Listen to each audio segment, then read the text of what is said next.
नमस्कार दोस्तों। कार्तिक मास के शुक्ल पक्ष की नवमी तिथि के दिन आंवला वृक्ष की उत्पत्ति हुई थी। कार्तिक मास के शुक्ल पक्ष की नवमी तिथि से लेकर पूर्णिमा तक भगवान विष्णु आंवले के वृक्ष में निवास करते हैं। इसलिए इस दिन आंवले के वृक्ष की पूजा की जाती है। मान्यता है कि इससे आरोग्य, सुख, शांति और अखंड सौभाग्य तथा संतान सुख की प्राप्ति होती है। इसे अक्षय नवमी भी कहा जाता है। इस दिन आंवला की पूजा करने और आंवला दान करने से माता लक्ष्मी अक्षय पुण्य प्रदान करती है, जिसका कभी भी नाश नहीं होता।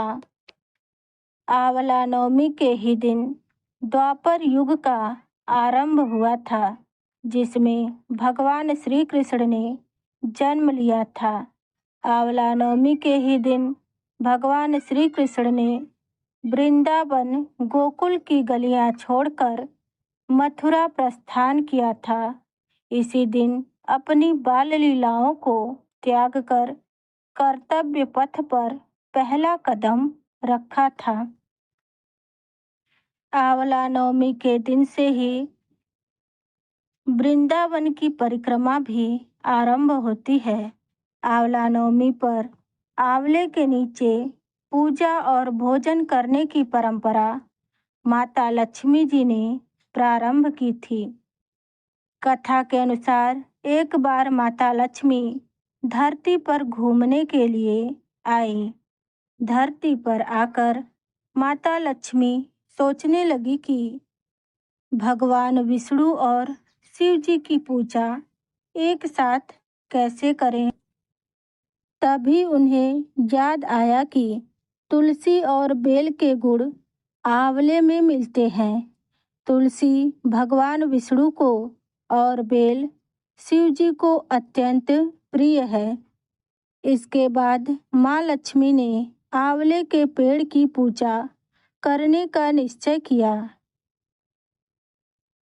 माता लक्ष्मी जी की भक्ति और पूजा से प्रसन्न होकर भगवान विष्णु और शिव जी प्रकट हुए। माँ लक्ष्मी ने आंवले के पेड़ के नीचे भोजन तैयार करके भगवान शिव और विष्णु जी को भोजन कराया। उसके बाद उन्होंने खुद भी वहां बैठकर भोजन ग्रहण किया। मान्यताओं के अनुसार अगर कोई महिला आंवले के पेड़ की पूजा करके उसके नीचे बैठकर भोजन बनाती है और प्रसाद ग्रहण करती है, तो भगवान विष्णु और भगवान शिव उसकी सभी मनोकामना पूर्ण करते हैं। आंवला नवमी के कथा अनुसार एक राज्य में अवलिया नाम का एक राजा था। राजा ने यह निश्चय कर रखा था कि वह अपनी प्रजा में रोजाना 1.25 मन आंवले दान करेगा। उसके बाद ही वह भोजन ग्रहण करेगा। अपनी प्रतिज्ञा के अनुसार राजा ऐसा ही करता था, लेकिन उसके बेटे और बहू को यह बात पसंद नहीं थी। इसलिए एक दिन उसके बेटे बहू ने सोचा कि राजा इतने सारे आंवले रोज दान करते हैं, इस प्रकार तो एक दिन सारा खजाना ही खाली हो जाएगा। एक दिन राजकुमार ने राजा से कहा कि उन्हें इस तरह का दान बंद कर देना चाहिए। राजकुमार की यह बात सुनकर राजा को बहुत दुख हुआ और वह राजा रानी के साथ महल को त्याग कर चला गया। फिर क्या था, राजा आंवला दान नहीं कर पाए और अपनी प्रतिज्ञा के अनुसार कुछ खाया पिया नहीं। जब भूखे प्यासे 7 दिन हो गए तब भगवान को उनके ऊपर दया आ गई, इसलिए भगवान ने राजा के लिए जंगल में ही महल, धन धान्य और बाग बगीचे बनवा दिए और वहाँ ढेरों आंवले के पेड़ भी लगा दिए। अब अगली सुबह राजा रानी ने यह देखा कि जंगल में उनके राज्य से भी अधिक बड़ा राज्य बसा हुआ है। तब राजा रानी से कहने लगे, रानी देखो, कहते हैं ना, सत्य का साथ कभी नहीं छोड़ना चाहिए। चलो नहा धोकर आंवला दान करें और भोजन ग्रहण करें। राजा रानी ने आंवले दान करके भोजन ग्रहण किया और खुशी खुशी अपने नए महल में रहने लगे। इधर आंवला देवता के अपमान करने और माता पिता के साथ बुरा व्यवहार करने के कारण राजकुमार के बुरे दिन आ गए। उसका राज्य शत्रुओं ने छीन लिया। वह दाने दाने को मोहताज हो गया। काम ढूंढते ढूंढते एक दिन वह अपने ही पिता के राज्य में आ पहुंचा। उस समय उसकी हालत इतनी बिगड़ी हुई थी कि पिता ने उन्हें बिना पहचाने ही अपने यहाँ काम पर रख लिया।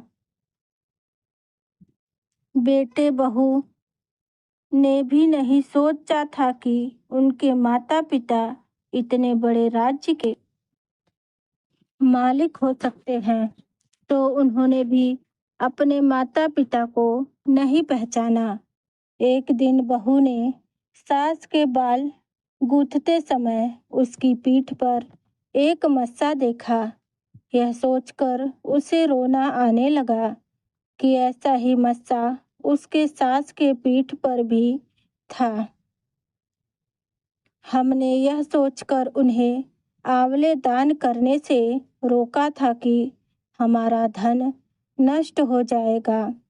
आज वे लोग न जाने कहाँ होंगे। यह सोचकर बहू रोने लगी और आंसू टपक कर उसकी सास के पीठ पर गिरने लगा। रानी ने तुरंत पलट कर देखा और पूछा कि तू क्यों रो रही है? उसने बताया कि आपके पीठ जैसा मस्सा मेरी सास के पीठ पर भी था। हमने उन्हें आंवला दान करने से रोक दिया था, इसलिए वे नाराज होकर घर छोड़कर कहीं चले गए। तब रानी ने उन्हें पहचान लिया, खुद उनका हाल पूछा और अपना हाल बताया। अपने बेटे बहू को समझाया कि दान करने से धन कम नहीं होते बल्कि और बढ़ता है। तब बेटे बहू भी अब सुख से राजा रानी के महल में रहने लगे और आंवले का दान करने लगे। दूसरी कथा के अनुसार काशी नगरी में एक निसंतान और धर्मात्मा दानी वैश्य रहता था। एक दिन वैश्य की पत्नी पड़ोसन से कहने लगी कि अगर तुम किसी पराये बच्चे की बलि भैरव बाबा के नाम से चढ़ा दो तो तुम्हें पुत्र की प्राप्ति होगी। यह बात जब वैश्य को पता चली तो उसने साफ मना कर दिया, लेकिन उसकी पत्नी अवसर की तलाश में थी। एक दिन एक कन्या को उसने कुएं में गिराकर भैरव देवता के नाम पर बलि दे दिया। इस हत्या का परिणाम विपरीत हुआ। इसका इतना भयंकर परिणाम हुआ कि उसके पूरे शरीर में कोढ़ हो गया और लड़की की प्रेत आत्मा उसे सताने लगी। वैश्य के पूछने पर उसकी पत्नी ने उसे सारी बातें सच सच बता दी। तब वैश्य बोला, गोवध, ब्राह्मण वध और बाल वध करने वाले के लिए इस संसार में कोई जगह नहीं है। इसलिए तू गंगा स्नान कर, तभी तुझे इस कष्ट से मुक्ति मिलेगी। अब वैश्य की पत्नी गंगा किनारे रहने लगी। एक दिन गंगा माता वृद्ध महिला का वेश धारण करके उसके पास आई और बोली, अगर तुम मथुरा जाकर कार्तिक नवमी का व्रत आंवले के नीचे वृक्ष की परिक्रमा कर और पूजा करो, ऐसा करने से तेरा यह कोढ़ दूर हो जाएगा। वृद्ध महिला की बात मानकर वैश्य की पत्नी अपने पति से आज्ञा लेकर मथुरा जाकर विधि विधान से आंवले का व्रत और पूजा करने लगी। ऐसा करने से उसका सारा कोढ़ दूर हो गया और भगवान श्री कृष्ण की कृपा से वह दिव्य शरीर वाली हो गई और फिर उसे सुंदर पुत्र रत्न की प्राप्ति भी हुई। बोलो लक्ष्मी माता की जय। एक बार भगवान विष्णु कई हजार वर्षों तक घोर युद्ध करने के पश्चात थक गए। फिर अपने वैकुंठ धाम में आकर समाधि लगाकर अपने धनुष के सहारे सो गए। उसी समय देवताओं के यज्ञ करने की योजना चल रही थी, सो वे सभी भगवान विष्णु से मिलने ब्रह्मा जी और शिव जी सहित वैकुंठ आ गए। वहां उन्होंने देखा कि भगवान विष्णु तो गहरी निद्रा में लीन है, सोए हुए को नहीं जगाना चाहिए। यह सोचकर सभी खड़े हो गए, किंतु बहुत देर के बाद भी भगवान विष्णु जब निद्रा से नहीं जागे तो उन्होंने सोच विचार कर भगवान विष्णु को जगाने का निर्णय किया। तब ब्रह्मा जी ने एक कीड़ा उत्पन्न किया और उससे भगवान विष्णु को जगाने के लिए कहा। यह काम करने के लिए भविष्य का भाग्य उसे मिलेगा। यही सोचकर उस कीड़े ने धनुष की रस्सी काट डाली। धनुष की रस्सी कटते ही एक भयानक आवाज हुई और चारों तरफ अंधेरा छा गया।